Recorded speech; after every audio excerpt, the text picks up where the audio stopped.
అసలు అన్ని రేట్లు నిత్యావసర వస్తువుల రేట్లు అన్ని రేట్లు పెరగడం జనాల మీద భారంగా పడుతుందంటే మళ్ళీ ఇప్పుడు గ్యాస్ సిలిండర్ల ధర పెంచడంతో అది కూడా ఈ ఇయర్‌లో 2 టైమ్స్ పెంచడంతోని చాలా ఇబ్బంది పడుతున్నారు జనం. అయితే ఇది 3 నెలల వ్యవధిలోనే 2 సార్లు పెంచడం చాలా కష్టం కదా! అయితే ఈ డొమెస్టిక్ గ్యాస్ కలెక్షన్స్ ఎన్నున్నాయంటే రాష్ట్రంలో 1,49,00,000 కనెక్షన్స్ ఉన్నాయనంట గ్యాస్ కనెక్షన్స్. సగటున రోజుకి 2,00,000 పైనే సిలిండర్లు రీఫిల్ అవుతున్నాయి.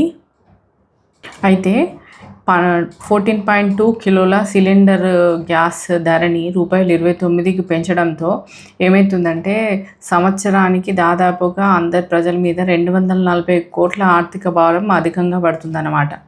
అయితే ఈ ఏడాది మార్చి 7 నుంచి 60కి పెంచారు కదా సిలిండర్ ధర. దాని ద్వారా ప్రజలకి దాదాపుగా 550 కోట్ల పైన ఆర్థిక భారం పడుతుంది.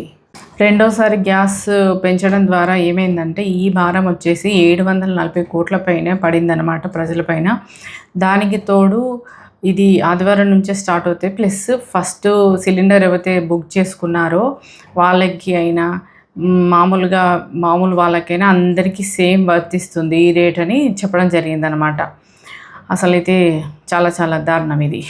గ్యాస్ సిలిండర్ బుక్ చేసుకోవడానికి దాదాపు 25 డేస్ పడుతుంది. దాని తగ్గట్టు మళ్ళీ అది రావడానికి ఒక 10 డేస్ వారం పైన పడుతుంది. దీనివల్ల చాలామందికి చాలా ఇబ్బంది పడుతున్నారు. అంటే కమర్షియల్‌గా అటు ఇంట్లో అన్నిటికీ. అవునా కాదా?